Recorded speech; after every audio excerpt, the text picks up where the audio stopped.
BNP মানে মামলা খারিজ, মানে বিএনপি নাম শুনলে পরে সব মামলা বাতিল, পাতলা পায়খানার মতো।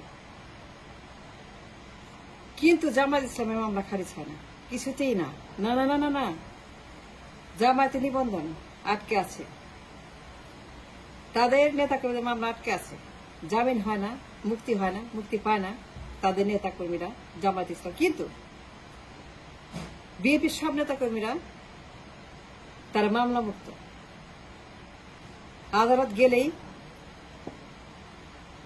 মামলাগুলোকে বাতিল করে দিচ্ছে, পাতলা পায়খানার মতো বাতিল। বিএনপির মামলা মানে বাতিল।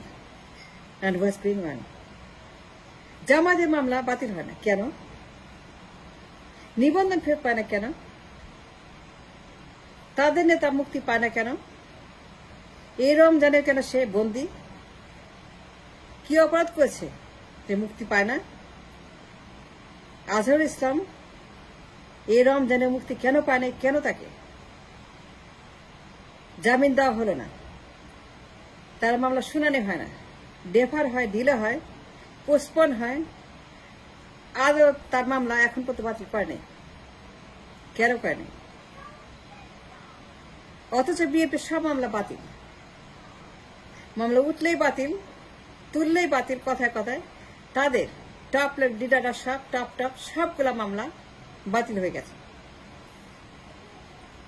বিএনপির টপ লিডার সব মামলা উঠত, তাদের টপ লিডার সব বাতিল হয়েছে মামলা। তারেক জিয়া, বেগম জিয়া, বাবর, রিন্টু মিন্টু সন্টু সবার মামলা বাতিল। তাই বিএনপি টপ লিডার মামলা বাতিল, বেগম জিয়ার বাতিল, তারেক জিয়ার বাতিল, গিয়াস মামুনের মামলা বাতিল, বাবরের মামলা বাতিল। Can you imagine that? Gias মামুনের মামলা বাতিল। গিয়াসউদ্দিন আল মামুন দুর্নীতির শীর্ষে, হা ভবনের গিয়াস মামুন। এই গিয়াস একটা পা থেকে মাথা পর্যন্ত ক্রিমিনাল, পাচারকারী, লুটেরা, মাফিয়া, দখলদার, খুনি Gias Mamun. Can you imagine that? Gias Mamun মুক্ত, তাকে বের করে দিয়েছে, কিন্তু আজহারুল ইসলামকে মুক্তি দেয়নি। Can you imagine that? যে গিয়াস এখন বাইরে, তাকে মুক্ত করে দিয়েছে আদালত। আদালত তাকে বাতিল করেছে, তার মামলা খারিজ। Can you imagine? Gias Al Mamun, তার মামলা খারিজ। কিন্তু জামায়াত নিবন্ধন এখন বাতিল হয় নাই, এর বিশ্বাস হয়? কি হচ্ছে আদালতে? What's going on in the আদালত? এরা কারা? এরা কি করছে? এরা কোত্থেকে আসছে? যে বিএনপির মামলা খারিজ, তাদের লিডারদের মামলা খারিজ, প্রত্যেকটা মামলা বাতিল হয়ে গেছে। বেগম জিয়া, তারেক জিয়া, তার 100% মামলা মুক্ত, মাপ ছেড়ে 100% মামলা মুক্ত। কিন্তু এখন পর্যন্ত জামায়াত ইসলামের নিবন্ধন বাতিল করা হয়নি কেন? যে মামলা হাসিনা করেছে, হাসিনা দিয়েছে যাওয়ার আগে, নিবন্ধন বাতিল করছে হাসিনা নিচে, উদ্দেশ্যমূলকভাবে জামায়াতের নিবন্ধন বাতিল করছে হাসিনা যাওয়ার আগে। সে মামলা কথা বলছে, যে মামলা 100% বাতিলযোগ্য মামলা, এক্ষুনি বাতিল করা উচিত। হাসিনার দায়ের করা মামলা এক্ষুনি বাতিল করা উচিত। সেটা সই 1 সেকেন্ডের মধ্যে বাতিল। নিবন্ধন নিয়ে কথা বলছে জামায়াত ইসলামের, এই মামলা কেন বাতিল হবে না? বাতিল হয় না কেন এখনো এত মাস পরে? নিবন্ধন বাতিলের মামলা এখনো ফেরত দেয় না নিবন্ধন। আর গিয়াস আল মামুন মুক্ত, এখনো বাতিল করে নেই দাঁড়িপাল্লার মামলা। আর বাবর বাতিল, তার মামলা বাতিল, সে মুক্ত, তারা মুক্ত। বাবর এখন মুক্ত, গিয়াস মামুন মুক্ত, বেগম জিয়া মুক্ত, তারেক জিয়া মুক্ত, ঝন্টু মন্টু রেন্টু মুক্ত, পিন্টু মুক্ত, সবাই মুক্ত। বিএনপি মামলা মানে মুক্ত, তা সবাই মামলা মুক্ত। বিএনপি মামলা গেলেই খারিজ। আমি জামিন অযোগ্য মামলা লাইক লন্ডারিং, লাইক পাচার, লাইক দুর্নীতি, লাইক হত্যা, লাইক বোমাবাজি, বাবর মুক্ত, গিয়াস মামুন মুক্ত, তারেক মুক্ত, বেগম যে মুক্ত। কিন্তু বিএনপি নেতা কর্মীরা মুক্তি পায় না, বাতিল হয় না, জামিন পায় না। কেন হচ্ছেটা কি? বিএনপি মামলা গেলে খারিজ হয়ে যায়, জামায়াত ইসলামের হয় না। এত মাস পরেও নিবন্ধন ফেরত পায় নাই কেন? এত মাস পরে এখনো এই মামলা এখনো ঝুলছে আদালতে। ডিসেম্বরের মধ্যে মুক্তি হওয়ার কথা, বাতিল হওয়ার কথা। জামায়াতের মামলা তুললেই বাতিল, উঠলেই বাতিল। জামায়াতের মামলা থাকে না, গেলেই বাতিল।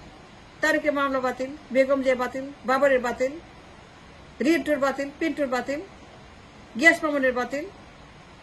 কেরিবাজির গিয়াস মামুন, তার মতো একটা দুষ্কৃতিকারী, দুর্নীতিবাদ, তার মতো একটা খনি মাফিয়া সন্ত্রাসী গিয়াস মামুন, তার মামলা বাতিল। গিয়াস মামুনের মামলা বাতিল, তারেকের মামলা বাতিল, দুর্নীতির মামলা পাচ্ছে, সব বাতিল। তারা মামলা মুক্ত। অথচ জামায়াতের নিবন্ধন এখন কেন বাতিল হলো না? হবে না কেন?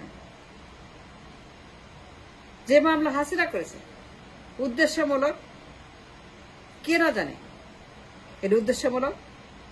সবার আগে, সবার প্রথমে কার মামলা বাতিল করতে হয়? জামায়াতের নিবন্ধন মামলা বাতিল করতে হবে। এই মামলাটা সবার আগে বাতিলযোগ্য মামলা ছিল, কিন্তু তারা মামলা এখন পর্যন্ত সেটাকে বাতিল করে নাই। অথচ যে সকল মামলা জামিন অযোগ্য, বাতিল অযোগ্য, তারেকের মামলা, বাবরের মামলা, গিয়াস মামুনের মামলা, পিন্টুর মামলা, এইগুলো সমস্ত বাতিল অযোগ্য মামলা। এই মামলাগুলো কোনটাই তারা বাতিল করতে পারে না। No, they can't cancel none of this মামলা। সবগুলো মামলা ক্রিমিনাল মামলা, বাতিল অযোগ্য, জামিন অযোগ্য, কিন্তু সেইগুলো সবগুলোকে খারিজ করে দিয়েছে, খালাস করে দিয়েছে। তারেক যে এখন 100% মামলা মুক্ত, বেগম যে মামলা মুক্ত, খোলা বাতাসে ঘুরে বেড়াচ্ছে গিয়াস মামুন, মনে আনন্দে ঘুরে বেড়াচ্ছে বাবর। তারেক জিয়া 100% মামলা মুক্ত হয়ে এখন সে চিন্তা করছে কবে প্রধানমন্ত্রী হবে। কিন্তু জামায়াত ইসলাম দুর্ভাগ্যজনক, অত্যন্ত কলঙ্কজনক, জামায়াতের মামলা, নিবন্ধন মামলা ইজিয়েস্ট 1 সেকেন্ডে বাতিল। কিন্তু আজ পর্যন্ত এত মাস পরে এই সামান্য মামলা 1 সেকেন্ডে রায়, 1 সেকেন্ডে খারিজ, একটা সই, ক্যান্সেল, নিবন্ধন রেস্টোর্ড, নিবন্ধন অ্যাক্টিভ, আজহারুল ইসলাম মুক্ত, 1 সেকেন্ডে মামলা মুক্তি। না, জামায়াতের মামলা বাতিল হয় না, হবে না, সম্ভব না। খালি বিএনপি মামলা বাতিল হবে, তারা মুক্তি পাবে, তারা 100% মামলা মুক্ত হয়ে যাবে। জামায়াত ইসলাম নো, তাদেরকে মুক্তি দেওয়া যাবে না, বাতিল করা যাবে না, তারা মুক্তি পাবে না কারাগার থেকে। তাদের নেতা, তাদের কর্মী, তাদের বেলাতে জামিন অযোগ্য, তাদের বেলাতে নিবন্ধন বাতিল করা সম্ভব না। আনটিল নাও, এখন পর্যন্ত মামলা ঝুলছে আদালতে। কিন্তু গিয়াস মামুন, বাবর রমনা পার্কে ঘুরে বেড়াচ্ছে, তারা কাবাব খাচ্ছে, সিঙ্গারা খাচ্ছে, মজা করছে, ঘুরে বেড়াচ্ছে, ভেকেশন করছে, ট্রাভেলিং করছে। গিয়াস মামুন মনের আনন্দে ঘুরে বেড়াচ্ছে খোলা বাতাসে। জামায়াতের মামলা এখনো বন্দি করে আছে। That's a fact.